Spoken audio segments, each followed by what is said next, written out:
किसान की मुस्कान देश की शान। नमस्कार किसान भाइयों, बहुत बहुत स्वागत है आपका हमारे YouTube चैनल प्रोटेक्टर AK पे। आज हम बात करेंगे PM आशा योजना के बारे में।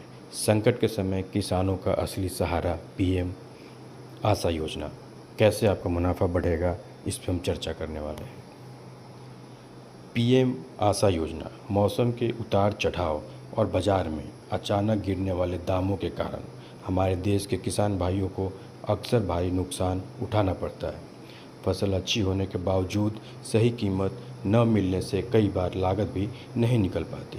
किसानों के इसी बड़े संकट को दूर करने के लिए केंद्र सरकार ने प्रधानमंत्री अन्नदाता आय संरक्षण अभियान यानी PM आशा योजना की शुरुआत की है, जो आज के समय में किसानों के लिए एक मजबूत सुरक्षा कवच बन चुकी है। इस योजना का मुख्य उद्देश्य यह सुनिश्चित करना है कि देश के हर किसान को उसकी मेहनत की पूरी कीमत यानी न्यूनतम समर्थन मूल्य, जिसे MSP कहते हैं, उसकी गारंटी मिल सके। अगर आप भी बाज़ार की मंदी से परेशान हैं तो इस सरकारी स्कीम की मदद से आप अपनी फसलों को सही दाम पर बेचकर अपना मुनाफा पक्का कर सकते हैं।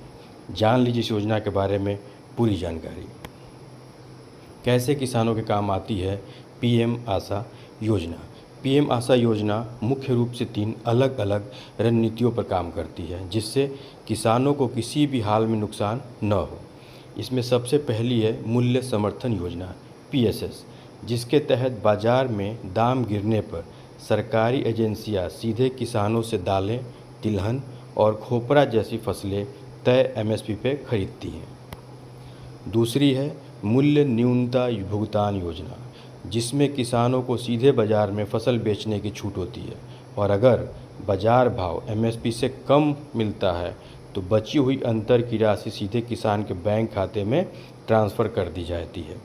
इसके अलावा तिलहन फसलों के लिए प्राइवेट प्लेयर्स को भी शामिल किया गया है, जिससे किसानों को अपनी उपज बेचने के लिए भटकना न पड़े। अब किस तरीके से आप इसकी लाभ उठा सकते हैं, तो इस योजना का सीधा फ़ायदा उठाने के लिए किसान भाइयों को अपनी फसल की कटाई से पहले या उसके तुरंत बाद, अब आप किस तरीके से योजना का लाभ उठा सकते हैं, तो इस योजना का सीधा फ़ायदा उठाने के लिए किसान भाइयों को अपनी फसल की कटाई से पहले या उसके तुरंत बाद सरकार के आधिकारिक पोर्टल पर जाकर अपना रजिस्ट्रेशन कराना होता है। रजिस्ट्रेशन की प्रोसेस को बेहद आसान रखा गया है, जिसे आप अपनी नज़दीकी कॉमन सर्विस सेंटर या कृषि विभाग के कार्यालय में जाकर करवा सकते हैं या खुद भी मोबाइल पे कर सकते हैं। अब इसमें कुछ दस्तावेज़ की ज़रूरत होगी, तो आवेदन के लिए किसान के पास आधार कार्ड, बैंक खाता पासबुक, मोबाइल नंबर और ज़मीन के ज़रूरी दस्तावेज या खसरा खतौनी की कॉपी होनी चाहिए। एक बार रजिस्ट्रेशन पूरा करने के बाद जैसे ही सरकार द्वारा खरीदी केंद्र शुरू किए जाते हैं, किसानों को उनके मोबाइल पर मैसेज मिल जाता है, जिसके बाद वे बिना किसी बिचौलिए के सीधे अपनी फसल बेचकर पूरा मुनाफा कमा सकते हैं।